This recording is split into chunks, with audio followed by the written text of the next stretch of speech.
राधा कृष्ण रुक्मणी। रुक्मणी ने एक बार कृष्ण से पूछा कि मेरे प्रेम में कहाँ कमी रह गई कि राधा आपके जीवन में आई। तब कृष्ण ने कहा कि मेरा तो नाम ही कृष्ण है, जीवन में रुक्मणी है, तो राधा का होना भी निश्चित है।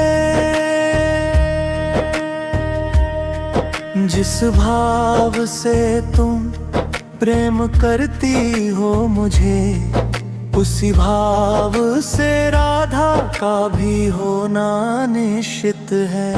तुम दोनों के प्रेम में इतनी प्रगाढ़ता मेरे लिए लगती एक जन्म की तो नहीं है।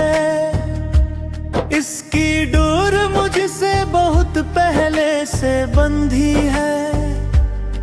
कृष्ण रुक्मणी जी को समझा रहे हैं कि जिस तरह तुम मुझे प्रेम करती हो, राधा ने भी किसी जन्म में मुझसे ऐसा ही प्रेम किया होगा जो इस जन्म में वो मेरे जीवन में आई है। तुम मेरे साथ रहती हो लेकिन वो मेरे साथ भी नहीं है। फिर भी वो कोसों दूर से मुझसे बेहद प्रेम करती है।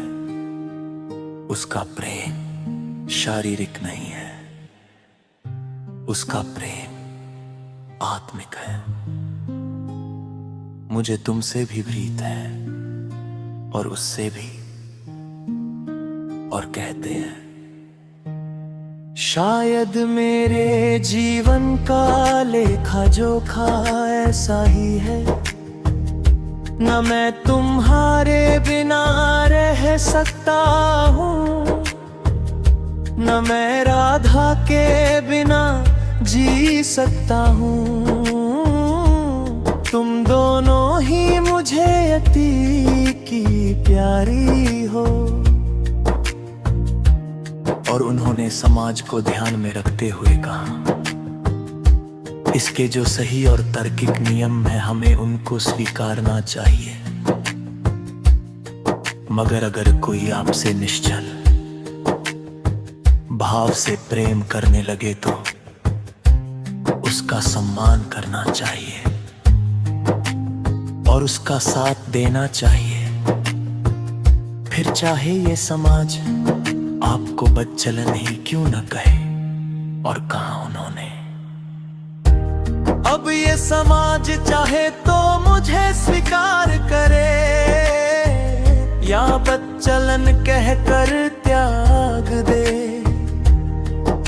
मगर मैं नहीं त्याग सकता तुम में से एक को भी। वो बात दूसरी है, तुम दोनों चाहो तो त्याग दो मुझे। और वो रुक्मणी जी को समझाते हुए कहते हैं कि प्रेम में जो बांध कर रख ले तुम्हें और तुम्हें उस बंधन में जकड़न सी महसूस हो, वो सच्चा प्रेम हो ही नहीं सकता।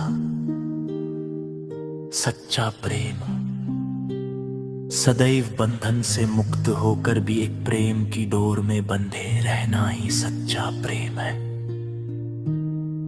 मेरी ओर से तुम दोनों सदैव स्वतंत्र हो, पर तुम सदैव मेरे हृदय में वास करती रहोगी। ये बात मेरी ओर से सुनिश्चित है। मेरा तो नाम ही कृष्ण है, जीवन में रुक्मणी है, तो राधा का